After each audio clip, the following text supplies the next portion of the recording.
ओ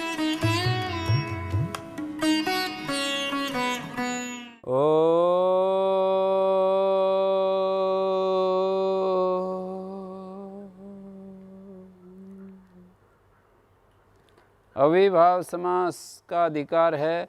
यानी था ऊर्ध्वमनुक्रमिष्यामा अविभाव संज्ञा अस्ते वेदितव्या यथा सादृश्ये। यथा वृद्धम ब्राह्मणान आमंत्रयस्व, ब्राह्मणों को आमंत्रण दीजिए यथा वृद्ध। जो वृद्ध हैं उन ब्राह्मणों को, किस अर्थ में यहाँ पर यथा है, कोई बताएगा? यथा वृद्धम ब्राह्मणान आमंत्रयस्व में यथा जो शब्द है वो किस अर्थ को दे रहा है?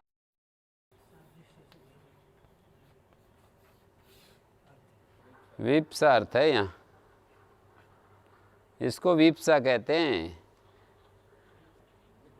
विप्सा व्याप्तुम इच्छा, ये वृद्धा संति,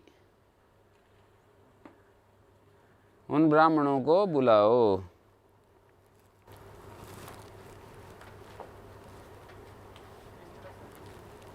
हैं?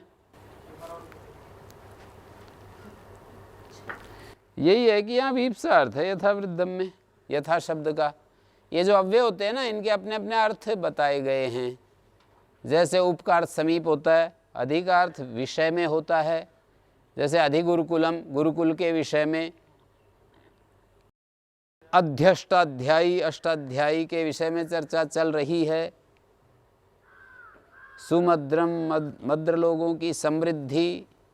अभी देखोगे अगले ही सूत्र में बहुत सारे अर्थ बताए जाएंगे इनके। 4 अर्थ होते हैं यथा के, योग्यता, वीप्सा, पदार्थ, अनतिवृत्ति और सादृश्य। सादृश्य से भिन्न 3 और नहीं बच गए, एक ले लिया विप्सा। सादृश्य के सही 4 अर्थ और उससे भिन्न तो 3 अर्थ, ऐसे हो गया। पदार्थ अनतिवृत्ति का उदाहरण होता है जैसे यथाशक्ति, यथा बलम, यथा मति, यथा हैं, शक्ति का अतिक्रमण न करके यथामति, मति के अनुसार हैं, यथेष्टम, इष्ट का अतिक्रमण न करके, ये भी है। इष्टम अनतिक्रमित यथेष्टम,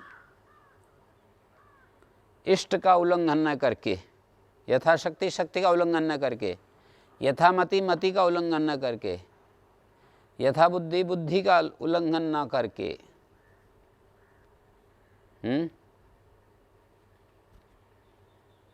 अब बोलिए। तो यहाँ पर यथा का विप्सा अर्थ है। विप्सा में क्या होता है, जैसे यूं कहूं, जो पेड़ सूख रहे हैं उनमें पानी दे दो।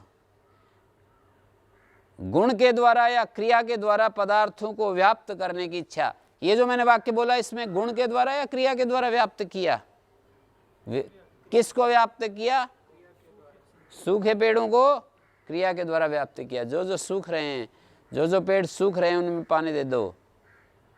और ये वृद्धा संति ते यथा वृद्धम तान यथा वृद्धान।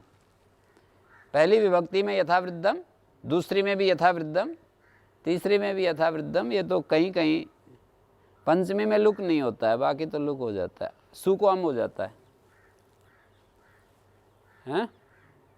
पंचमी में जो वृद्ध हैं उनसे ले आओ 5-5 रुपए। यथा वृद्धेभ्य, हैं? ठीक हो गया। अब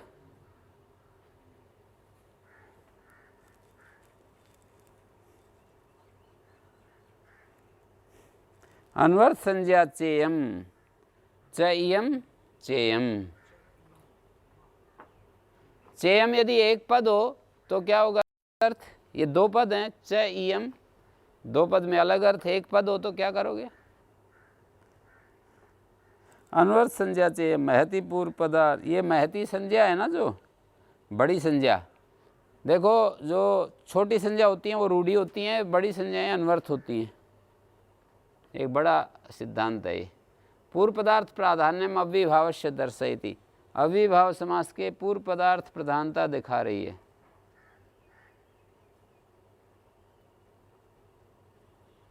प्राय करके अव्यभाव में पूर्व पद अव्यय होता है, परपद अनव्यय होता है, और समुदाय न्यास पढ़ रहा था मैं, अनवर्थ संज्ञा फलम प्रायण यव्यभावे पूर्वपदम अव्ययम परपदम अनव्ययम समुदायो न अव्ययम स यदि पूर्वपद वशेन तस्य पूर्वपदस्य यो धर्म अव्ययत्वं तत्प्रतिपद्यते ततो अनव्यय स्वभाव सन अव्यय स्वभावो भवति। एवं च पूर्वपद वशेन तद्धर्मं प्रतिपद्यते यदि पूर्वपदं प्रधानं भवति नान्यथा प्रधान वशेन ही वस्तुना स्वधर्म परित्यागेन धर्मांतरापत्तिर्युक्ता तथा ही प्रधाने राजनी हसति एक कहाँ का रूप है? प्रधाने राजनी हसति तद्भृत्यापि हसन्ति तस्मिन् रुदति तेपि रुदन्ति। यहाँ रुदति क्या कहाँ का प्रत्यय है? ये वाक्य न्यास का अपने सामने है ना। प्रधाने राजनी हसति तद्भृत्यापि हसन्ति तस्मिन् रुदति तेपि रुदन्ति न तो प्रधाने चेटी पुत्रादौ। अब प्रधाने चेटी पुत्र होते हैं ना, दासी पुत्र आदि, वो भृत्य जो हैं नहीं हंसते हैं, नहीं रोते हैं। अनवर्थ संज्ञेयं भवन्ति पूर्व पदार्थ प्राधान्यम अव्यभावस्य दर्शयति। ये भवन्ति में दीर्घ इकार कैसे हो रहा है? तदेवं अनवर्थ संज्ञायं भवन्ति पूर्व पदार्थ प्राधान्यम अव्यभावस्य दर्शयति। ये कहना ये चाह रहे हैं, प्रधाने राजनी हसति तद्भृत्यापि हसन्ति तस्मिन् रुदति तेपि रुदन्ति।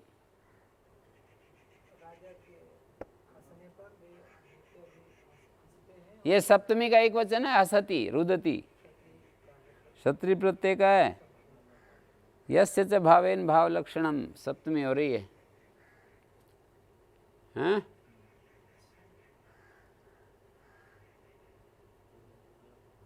डॉक्टर सत्य प्रकाश जी ने एक दिन वाक्य पूछा था ना यज्ञशाला में, इसी तरह का था। सैनिकों के जाते हुए दीवार गिर गई।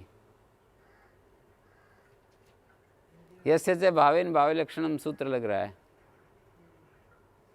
और यदि मैं यूं कह दूं जब सैनिक जाएंगे तब ये दीवार गिरेगी। 3 वाक्य हो गए, एक भूतकाल का, एक वर्तमान काल का, एक भविष्यत काल का। तो आप लोगों को विचार करके इसको बनाना चाहिए, हैं? नहीं, अभी तो जाते हुए वर्तमान काल में सैनिकों के जाते हुए दीवार गिर गई। एक नहीं, जाते हुए वो हो सकता है, पर जो है भूतकाल में जाने पर गिर गई, जाते हुए गिर रही है, भविष्य में जाने पर। क्षत्रिय प्रत्यय का रुदति हसति, ये भी क्षत्रिय प्रत्यय का 7 एक है, भवंती तो 1 1 है, भवंती 1 1।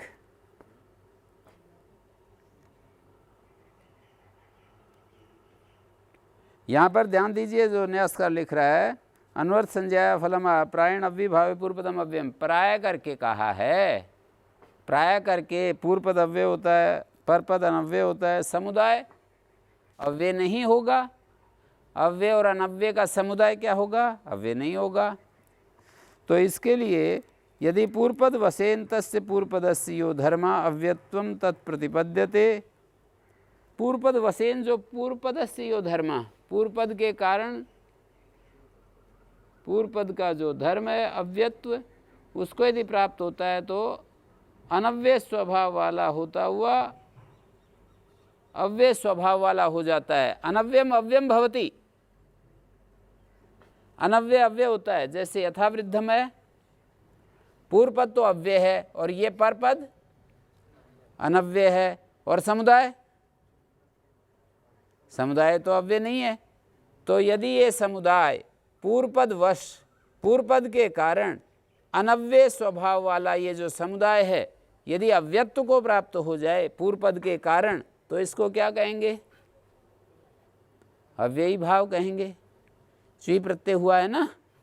अनव्यय स्वभाव समुदाय, अनव्यय स्वभाव वाला जो समुदाय है, अनव्यय स्वभाव वाला जो समुदाय है, पूर्व पद वशेन अव्यय स्वभावेन अव्यत्वम प्रतिपद्यते। अनव्यय स्वभाव वाला समुदाय अव्यत्व को प्राप्त हो रहा है। कब? पूर्व पद के कारण। पूर्व पद जो है वो अव्यय स्वभाव वाला है, उसके कारण समुदाय अव्यय स्वभाव वाला बन रहा है। ठीक है।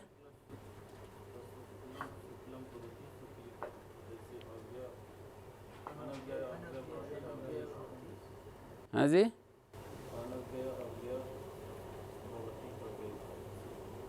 हाँ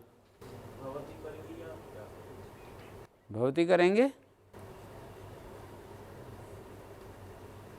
बोलिए।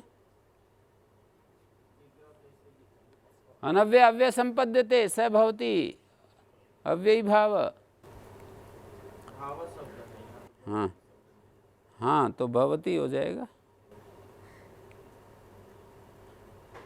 होने वाला। अनव्यय अव्यय संपद्यते स भवती, अव्ययी भाव। ये सारे समासों को भी ऐसे सीख लो। ये तो अव्यय, ये अनव्यय, पूरा समुदाय अनव्यय, तो अव्यय स्वभावेन पूर्व पदेन, पूर्व पद जो अव्यय स्वभाव वाला है उससे समुदाय जो है वो अव्यय स्वभाव वाला बन रहा है। समुदाय था अनव्यय स्वभाव वाला, वो अब अव्यय स्वभाव वाला बन रहा है, इसलिए इसको अव्ययी भाव कहते हैं। द्वौ च द्वंद्व बहवा व्रीहया यस्य स बहुव्रीहि तस्य पुरुषा तत्पुरुषा द्विगु द्वयोर्गावो समाहारय इति द्विगु। हैं? क्या कह रहे? व्रीहि माने धान, चावल। जैसे आपके पास 101 क्विंटल वो हैं व्रीहि, तो आप बहुव्रीहि हो गए।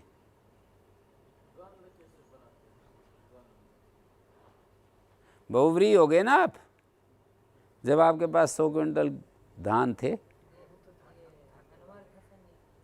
हाँ, अनवर्थ संज्ञा है। ये द्वंद्वम रहस्य मर्यादा वचन में निपातन किया है ना, द्वौ च निपातन किया है।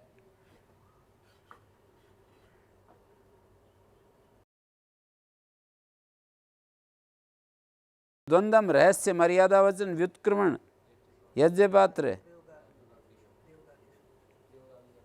प्रयोगाभिव्यक्तिषु 5 हो गए। 5 अर्थों में द्वंद्व शब्द निपातन है। वहाँ पूर्व पद को अम भाव और ऐसे कुछ दिया है वहाँ पर। पूर्व पद को अम भाव द्वंद्व,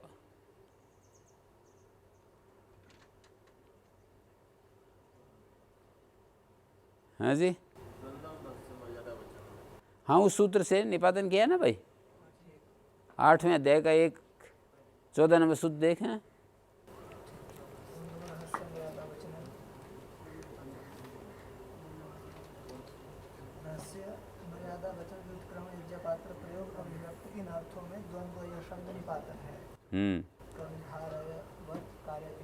और कर्मधारयवत कार्य हो जाता है। और आगे क्या लिखा है? द्वि शब्द को दुर्वचन किया, दो बन गया, द्वि। ऐसे हो गया जी, द्वि शब्द को दुर्वचन। ऐसे पूर्व पद के इकार को अम भाव तो द्वम बन गया, और आगे ये बन गया। देखो फिर शब्द अंत झली अनुस्वार, और अनुस्वार से ही परसवर्ण।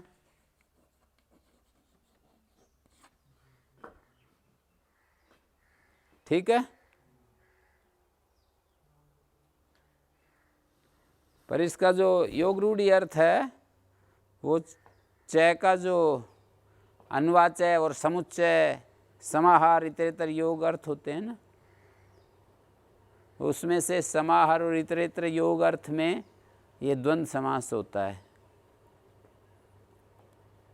समाहार और इतरेतर योग में ये ई को तो ए हो गया, किससे हुआ भाई? हाँ, निपातन किया है ना।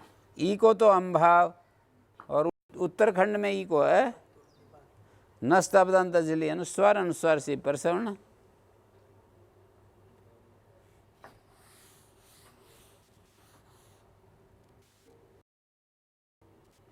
हाँ जी, यथा वृद्धम। मैं कह रहा था अव्यय स्वभाव वाला पूर्व पद है, अनव्यय स्वभाव वाला पूरा समुदाय है। आप यथा को अव्यय कहोगे, इसको अनव्यय कहोगे, समुदाय को अव्यय भिन्न तो है ये। अनव्यय भिन्न, जो अनव्यय का मतलब अव्यय भिन्न, अव्यय भिन्न है ये। समुदाय अव्यय कहाँ है? पूर्व पद के चलते तो अव्यय हो गया, पर अब जो है ये सूत्र ये कह रहा है कि ये समुदाय क्या है। जैसे युष्मद जहाँ आता है तो युष्मद उपपदे, और अस्मद आ गया तो अस्मद उपपदे, और कहीं सच, त्वम च, अहम च। अब यहाँ पर किसका समुदाय मानोगे? तीनों एक साथ बोल दिए। अब इसको प्रथम पुरुष कहोगे, मध्यम पुरुष, उत्तम पुरुष, समुदाय को। समुदाय को क्या कहोगे? प्रथम पुरुष, मध्यम पुरुष, उत्तम। अलग अलग तो कह ही रहे हैं कि ये प्रथम पुरुष है, ये मध्यम पुरुष है, ये उत्तम पुरुष है, पर तीनों के समुदाय को कहना चाहते हैं तो क्या कहोगे? उत्तम कहोगे? कैसे कह रहे हो उत्तम?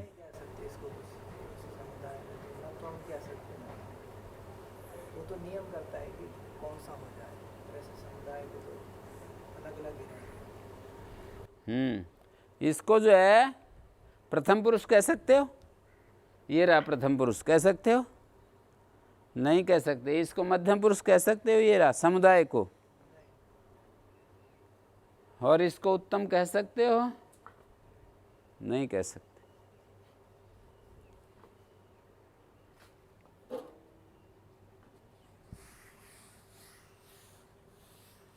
अनव्यय अव्यय होता है, इसलिए उसको अव्यय भाव कहते हैं। यहाँ तक ठीक हो गया?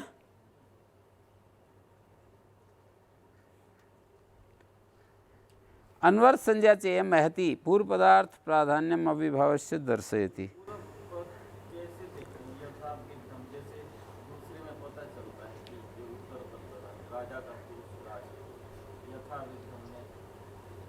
इसकी प्रधानता है ना, प्रधानता यूं है कि उसके अनुसार इसका वचन हो रहा है, लिंग हो रहा है।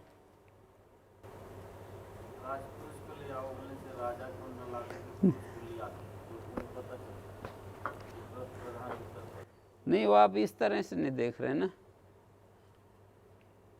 इस तरह देखिए कि किसके धर्म का त्याग हो रहा है और किसके धर्म की स्वीकृति मिल रही है पूरे पद को। ऐसे आप नहीं देख रहे हैं। तो ऐसे पूछेंगे तो क्या बताएंगे? पूर्व पद की प्रधानता कब होगी? जब पूर्व पदवश जो धर्म है, पूर्व पद में जो धर्म है वो पूरे समास पर छा जाए तो पूर्व पद की अर्थ की प्रधानता, और उत्तर पद के अंदर जो लिंग है वो पूरे समास पर छाए। हाँ, और ये बताओ, जो अपने धर्म को छोड़ा जाता है, जैसे ये तो अनव्यय था ना, वृद्ध, तो इनमें से पूर्व पद अव्यय है और वो अनव्यय है। तो जो अपने धर्म को छोड़कर प्रधान के कारण से, वस्तु अपने धर्म का त्याग करके धर्मांतर से युक्त होती है।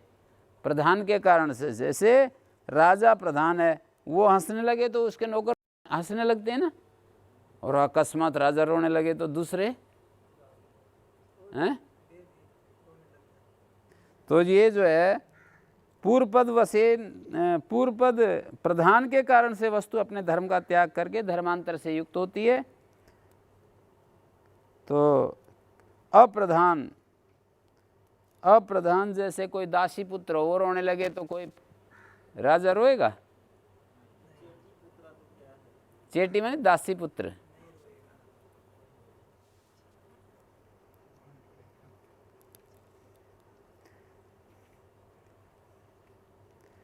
तो यहाँ पर पूर्व पद वसेन पूर्व पदस्य धर्माव्यत्वम तत्प्रतिपद्यते। तो अनव्य स्वभाव वाला होता हुआ, अनव्य स्वभाव वाला, पहले तो अनव्य स्वभाव था और फिर अव्यय स्वभाव वाला हो गया। ये पूरा जो मैंने समुदाय बताया था ना, इसको अव्यय स्वभाव वाला कहोगे, अनव्य स्वभाव वाला? अनव्य स्वभाव वाला ही कहोगे। अव्यय स्वभाव वाला तो वही होगा जो ठीक बस अव्यय है, और उससे अतिरिक्त तो अनव्य स्वभाव वाला ही है। अनव्य स्वभाव वाला अपने धर्म को छोड़ करके पूर्व पद के अव्यय धर्म के अनुसार चल पड़ा। तो इसलिए इस लिंग से, इस अनुमान से पता लगा कि ये जो लिंग अव्यय स्वभाव वाला बन गया ना, ये अव्यभावस्य सूत्र ने इसको अव्यय स्वभाव वाला बनाया, बताया कि अव्यय होता है ये। तो अव्यय स्वभाव वाला बना है, पहले अनव्यय स्वभाव वाला था, अव्यय स्वभाव वाला बना है। कैसे बना? तो पूर्व पद के, हाँ, पूर्व पद के स्वभाव को ग्रहण करके ये अव्यय स्वभाव वाला बना है, इसलिए इसको अव्यभाव कहते हैं। अनव्यम अव्यम भवति, अनव्यय अव्यय वाला हो गया, पूर्व पद के स्वभाव को ग्रहण कर लिया। धर्मांतर की प्राप्ति युक्त है। आपत्ति माने युक्त प्राप्ति। अव्ययी भावस्य पूर्व पदार्थ प्राधान्यम दर्शयति। द्वितीय एक वचन है।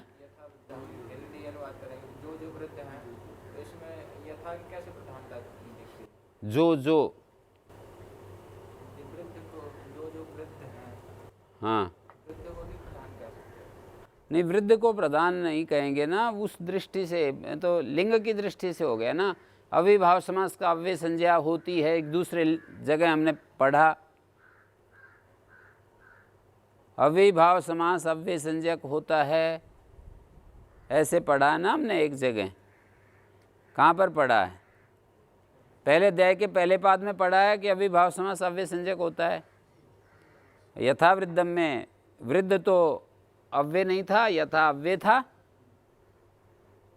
तो मतलब प्रधान का ही लिंग वचन अडॉप्ट हो सकता है, स्वीकार हो सकता है प्रधान को। यदि अब प्रधान का लिंग वचन स्वीकृत होता तो ये अव्यय नहीं होता, जो कि हम इसको जान रहे हैं कि अव्यय है। अव्यय हुआ है तो यथा के धर्मों को पकड़ करके हुआ है। इस लिंग से हमने, इस चिन्ह से हमने जाना कि अविभाव समास पूर्व पदार्थ प्रधानता वाला होता है। पूर्व पद के अर्थ की प्रधानता होती है। अविभाव समास का लिंग जो पूर्व पद के अनुसार हो रहा है, पूर्व पद में हमेशा अव्यय होते हैं अविभाव समास में, प्राय करके, मतलब एक आध जगह कोई अपवाद रूप से अलग बात है, पूर्व पद में अव्यय होते हैं। अपवाद तो बताया दिया ना, सामान्य तो नियम ये है, एक आध जगह अपवाद हो गया, मान लीजिए अन्य पदार्थ संज्ञाएं आदि। द्विमुनि व्याकरणम, यह अविभाव समास है, पर द्वि जो है अव्यय नहीं है। सप्तगंगम अविभाव समास है, पर सप्त जो है अव्यय नहीं है। तो ऐसे क्वचित जो है थोड़ा बहुत है, बहुत ज़्यादा नहीं है। बहुत ज़्यादा तो यही है, अपवाद के स्थल, अपवाद का एरिया थोड़ा होता है। जैसे आखिरी में जो अन्य पदार्थ थे, संज्ञाम और संख्या और क्या क्या सूत्र हैं, नदी बिष्ट संख्या वंशेन, अन्य पदार्थ थे संज्ञाम। तो उन सूत्रों में 2-3 सूत्रों में ऐसा है कि अव्यय भिन्न पूर्व पद है।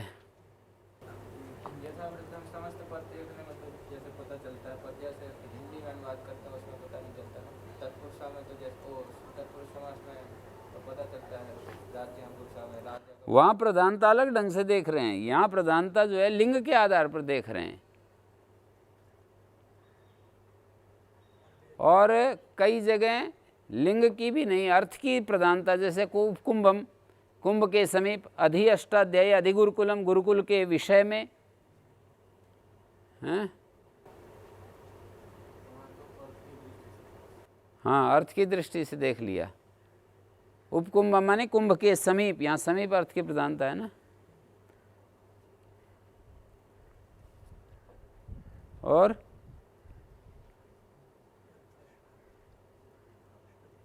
सुमद्रम आदि में भी सु का अर्थ लिया जाता है, मद्रणम समृद्धि।